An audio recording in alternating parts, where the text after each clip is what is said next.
Salut à tous, c'est Oscar des Barbazoïstes et aujourd'hui on va s'attaquer au dernier exercice des quarts de finale 2023 de la FFJM. Vous l'avez vu dans l'énoncé, il y a différentes informations qui sont données et pour résoudre cet exercice, évidemment il y a plusieurs méthodes, mais ici on va d'abord se concentrer sur cette information ABC légèrement obtus. Donc c'est-à-dire que l'angle ABC forme quasiment un angle droit, il est juste un petit peu plus grand. Ça peut donc nous donner une idée. Dans ce triangle, on connaît BC et DC, et on va se servir de cette deuxième information, que tous les segments sont entiers, afin de définir la valeur de BD.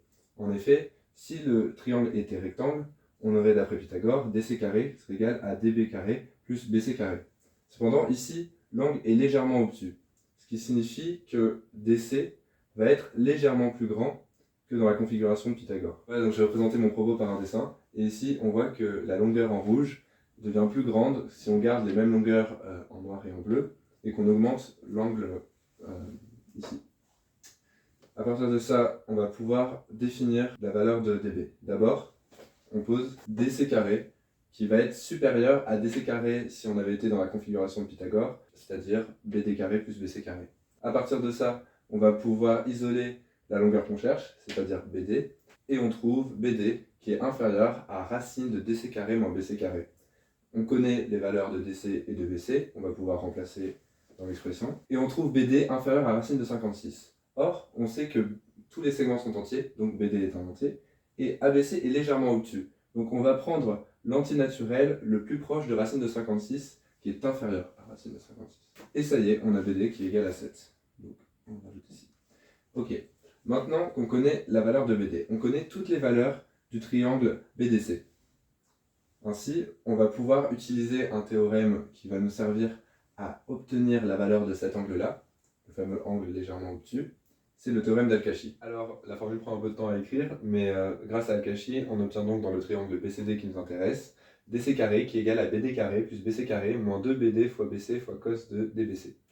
Et donc, en isolant cosinus de DBC, vu qu'on cherche cet angle, on obtient, en remplaçant par les valeurs qu'on connaît, cosinus de DBC qui est égal à moins 1 sur 26, et donc DBC, qu'on retrouve grâce à la fonction réciproque du cosinus, à arc cosinus, qui vaut arc cosinus de moins 1 sur 26, ça va être environ 92 degrés. Donc cet angle-là, qui était légèrement obtus, est effectivement proche de 90 degrés, vu qu'il vaut 92 degrés. Ça y est, on commence à obtenir pas mal d'informations sur notre triangle. Maintenant, on se rappelle que l'objectif final est de calculer son aire totale.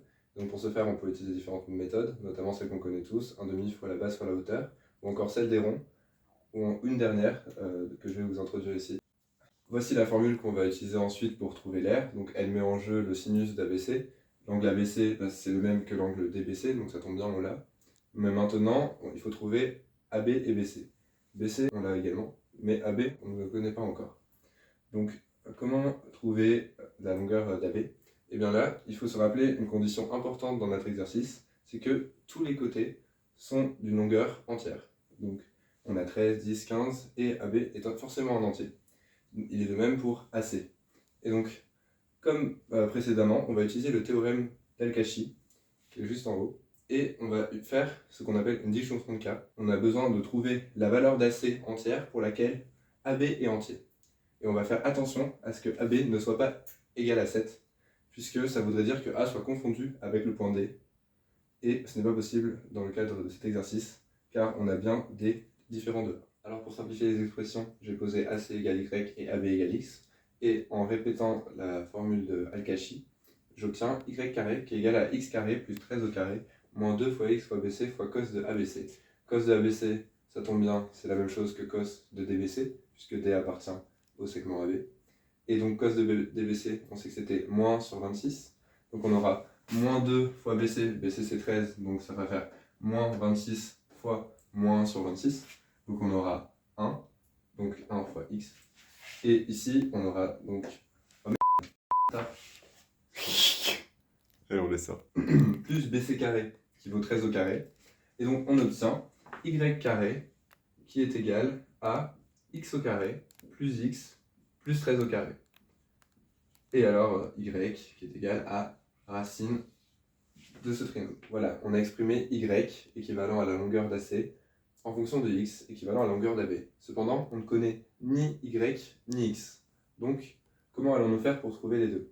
Eh bien, on peut penser que c'est impossible, cependant, on connaît les conditions imposées par l'exercice. Toutes les longueurs doivent être entières. Donc, l'objectif va être de trouver une valeur entière de x telle que y soit entier. Et là, il n'y en a pas une infinité. En effet, on va trouver les valeurs cherchées en modélisant la fonction sur la calculatrice. On obtient ceci.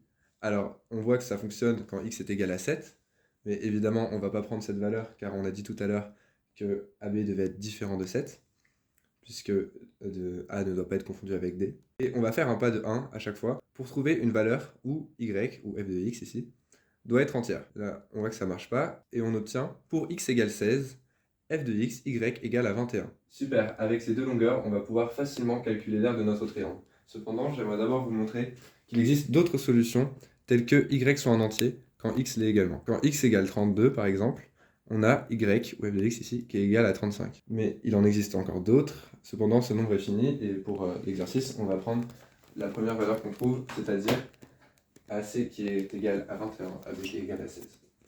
Maintenant, on va appliquer la dernière formule. Et là, les amis, l'exercice touche à sa fin, puisqu'il nous suffit de simplifier l'expression suivante, et on trouve que l'aire du triangle vaut 60 racine de 3.